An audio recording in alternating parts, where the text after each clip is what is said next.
Magandang umaga po sa ating mga ka-upland farmers at sa lahat ng farmers sa ating lugar. Ngayon po ay mag-update po tayo sa ating luyahan matapos ang bagyong Opong. At magbibigay na rin po ako ng ilang tips para maging malusog ang ating luya. Ito po siya ngayon. Malaki na. Yan.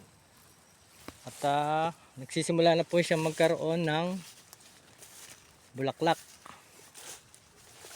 Ito. Ito na po, may bulaklak na po siya. Yan, oh. Yan, malaki na siya. Ito po ay tinanim natin noong Abril. Halos 5 buwan na po siya. At siguro sa mga darating na Disyembre ay pwede na siyang anihin. Yan.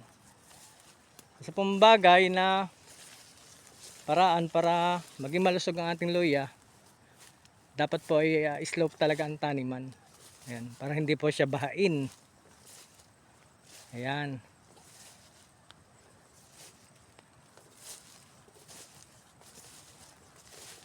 At para ang tubig ay dire-diretso lang siyang bumaba. Isa pa pong bagay sa ating luya, ito po ay nalimutan ko lang linisan itong nakaraan. Pero ito po ay naging isang bagay para hindi po masira ang ating luyahan. Ayan, nagkaroon po siya ng konting damo pero okay lang naman siya. Yan po ang dalawang bagay na dapat natin tandaan sa pagtatanim ng luya. Ngayon po, ito pong baba, pinakbaba po niya, hindi ko po siya tinamnan ng luya. Ngayon po ang inilagay ko ay pinya. Ito na po siya ngayon ng pinya. Yan. Ito, pinalinisan ko po kay ate. Ang pinyahan man po, kinakailangan malinis para makaganda siya at maging malusog. Yan po ang dapat natin tandaan. Ito na po. Hindi naman kaluwangan natin pinyahan, tama lang. Siguro mga 600 puno. Pero itong ating luyahan ay maluwang-luwang din. Ayan po, maluwang siya.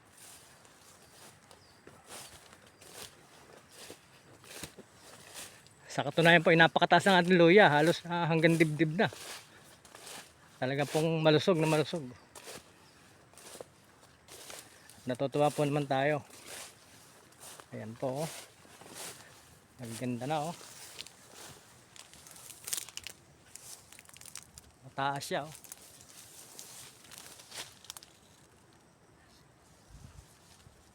Halos kaunti na lang, nasa dibdib ko na, taas ng luya lang ito. Ito po ay first time na natanim ng luya, kaya po talagang maganda. Ayan, oh.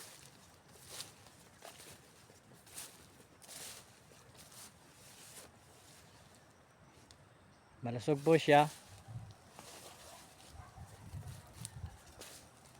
At siguro by December pwede na siyang ibenta, or by January onwards makakapagbenta na po tayo ng luya. Ngayon po, kung sakaling magkaroon po tayo ng magagandang business, pwede naman po kayong order sa akin. Mag-PM lang po kayo. Yan. At bago kayo bigyan ng magagandang binhi, ito po yung malalaking luya. Yan. Hindi na po tayo makapunta sa kabila dahil malayo, eh.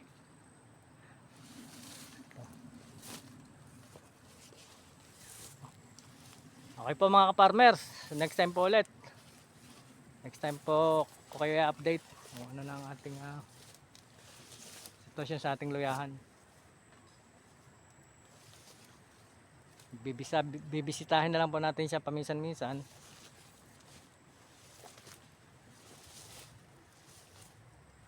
Dito na po lang mga ka-upland farmers. See you next time. Salamat po.